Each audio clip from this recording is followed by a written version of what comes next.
أعوذ بالله من الشيطان الرجيم بسم الله الرحمن الرحيم وصلى الله على سيدنا محمد وعلى آله وصحبه وسلم. أما السلام عليكم ورحمة الله وبركاته. Nianye sungalo nafla keneka bishino noe sungalo suworona nafla oye joko fla peudun salamu blako kile a joko kile wo kile ibe fatiha senya kile ngala ka kulhu wallahu o senya tangala joko fla salamu blako kile joko kile wo kile fatiha senya kile kulhu wallahu o senya tang o ni mami nya oke chola ko Allah subhanahu wa ta'ala bi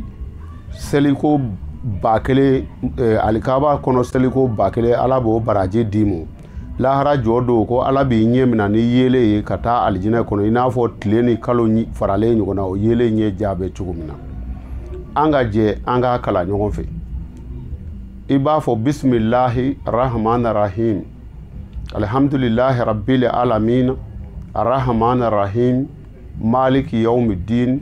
iyyaka na'budu wa iyyaka nasta'in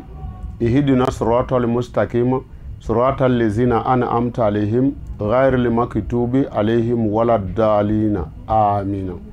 Qul huwallahu ahadun Allahu samad